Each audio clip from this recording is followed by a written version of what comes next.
Salut à toutes et à tous les amis, j'espère que vous allez bien. Pas de jour férié chez Foot Mercato, on attaque fort avec la Super Coupe d'Europe qui s'est jouée hier entre le Real Madrid et l'Atalanta. Un match attendu par la planète foot tout entière et pour cause, c'était les grands débuts de Kylian Mbappé sous le maillot madrilène. Et bien force est de constater que ces débuts ont été plutôt marquants puisque premier match, premier but et premier trophée pour le français comme le relaye le parisien. En s'imposant 2-0 non sans trembler face à l'Atalanta, le Real est devenu super champion avec Mbappé comme le placarde le journal AS ce jeudi matin. D'une frappe puissante dans la surface, le Kicks a ouvert son compteur but après une passe délicieuse de Bellingham. Sur l'action, Vinicius Junior, Bellingham et Mbappé ont touché la balle. Le trio qu'on doit désormais surnommer la BMW comme le souligne Marca dans ses pages intérieures, frappe forte d'entrée. Pour le journal espagnol, la fête peut commencer. L'équipe constate que ça commence fort pour Mbappé avec le Real Madrid, bien qu'en Catalogne, on ne se dit pas impressionné par le nouveau numéro 9 madrilène. Son but est l'arbre qui cache la forêt selon Sport qui titre sobrement « Premier but pour sa première titularisation ». Le journal estime que son but sauve ses débuts discrets. Comme on pouvait s'y attendre, l'Espagne se déchire sur le cas Mbappé. A noter que le Real Madrid est devenu le club le plus titré de l'histoire dans cette compétition avec une 6ème Super Coupe d'Europe. Du côté de l'Italie, l'Atalanta n'a pas à rougir de sa prestation, les hommes de Gasperini ont touché la barre et sont tombés sur un Courtois de nouveau brillant. Ce matin, la Gazzetta dello Sport rend hommage à Super Carlo, qui est devenu l'entraîneur le plus titré de l'histoire de la Super Coupe d'Europe. Avec 5 succès lors de ses 5 participations avec l'AC Milan et le Real Madrid, Super Carlo confirme son statut de l'un des meilleurs coachs de l'histoire. C'est le 30e trophée soulevé en tant qu'entraîneur par le coach italien, comme le souligne le Corriere dello Sport. On va parler mercato maintenant puisque comme vous pouvez le voir sur la une du journal au papier rose, Fofana est à un pas de Milan. La dernière offre pour le Français a été formulée et elle est de l'ordre de 20 millions d'euros plus 4 à 5 millions de bonus liés au trophée remporté. L'AC Milan attend désormais la réponse de Monaco qui va devoir se dépêcher. On rappelle que le joueur est en fin de contrat en 2025.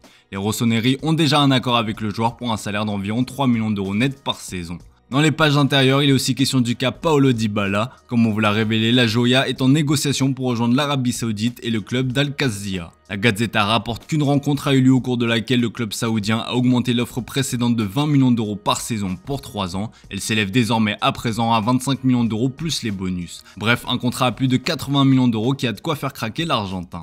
Direction l'Angleterre avec un feuilleton qui se rapproche de son dénouement, du moins on l'espère du côté de Chelsea. Comme le placarde le Daily Mirror, Chelsea a l'intention d'utiliser Lukaku pour obtenir Osimhen. Comme vous le savez, l'obstacle majeur dans le dossier de l'attaquant nigérian reste sa clause libératoire de 120 millions d'euros. À Chelsea, on estime qu'il est tout à fait possible de trouver un terrain d'entente puisque Naples a fait de Big Rom le remplaçant d'Osimhen. Un échange qui pourrait donc arranger les deux parties comme le relaye le Daily Star. Chelsea évalue Lukaku à un peu moins de 50 millions d'euros. Comme l'explique le Daily Express, une autre option pour Osimhen serait un prêt d'une saison avec obligation d'achat, mais le joueur qui privilégie le Paris Saint-Germain souhaite un transfert sec. A noter que tout accord pour le Nigérian mettrait probablement fin à l'intérêt de Chelsea pour João Félix, ce qui compromettrait un peu plus le transfert de Conor Gallagher à l'Atlético de Madrid qui a besoin de sous pour financer son arrivée. L'anglais est d'ailleurs retourné à Londres après avoir vu le deal capoter. Dans le même temps, Naples profite des négociations avec Chelsea pour discuter avec Gilmour. Le tabloïd rapporte que Scott McTominay de Manchester United est aussi une autre piste pour renforcer son milieu de terrain.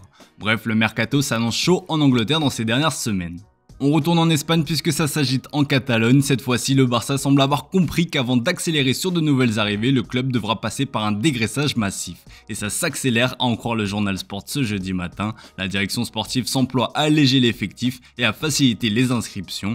Comme on vous l'a expliqué dans le JT, 6 joueurs dont la recrue phare de l'été Dani Olmo ne pourront pas prendre part au premier match de la saison. Vitor Roque en fait aussi partie mais le Brésilien est poussé vers la sortie, au même titre qu'Ansu Fati, Mika Faye et Clément Langlais. Le Barça espère récupérer un chèque de 50 millions d'euros au total pour tous ces indésirables, ce qui permettrait aux coulés de gonfler l'enveloppe pour recruter cet ailier tant désiré. Comme on vous l'explique depuis plusieurs jours, plusieurs noms se dégagent et ce jeudi matin, Sport annonce que la piste la plus probable mène à Kingsley Coman qu'Hansi Flick a connu au Bayern Munich.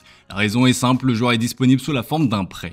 Bien que le Français privilégie le PSG, cette destination semble morte en raison du recrutement imminent de Désiré Doué. Néanmoins, rien n'est fait pour Coman, le Barça a fixé des conditions au Bayern Munich et souhaite que le club prenne en charge l'intégralité de son salaire qui est de 17 millions d'euros. Pour que Coman porte le maillot des Blaugrana, le footballeur et le Bayern devront faire des efforts. A priori, ce sera un dossier qui ne devrait connaître son dénouement que dans les derniers instants du mercato.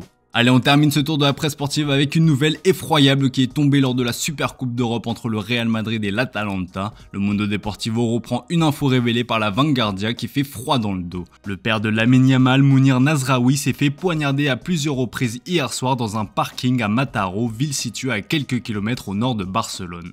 Dans ses pages intérieures, Marca explique que cette scène d'horreur serait intervenue à la suite d'une bagarre. Le père du jeune Yamal a rapidement été transporté à l'hôpital de Canrouti dans un état jugé préoccupant, comme le précise le journal AS. Les premières nouvelles sont toutefois rassurantes. Le père de la star du Barça se trouve dans une situation stable mais reste en observation. Mounir Nasraoui aurait été touché dans le dos d'après les premiers témoignages alors qu'il promenait son chien. La police de son côté a déjà ouvert une enquête. Pour le moment, il est encore trop tôt pour déterminer les circonstances exactes de l'agression. On vous tient au courant. Évidemment, toutes nos pensées pour la victime et la famille. Voilà les amis, c'est tout pour ce matin. Merci pour votre fidélité, très bonne journée à vous. Comme d'hab, on se retrouve en fin d'après-midi pour le traditionnel JT Foot Mercato.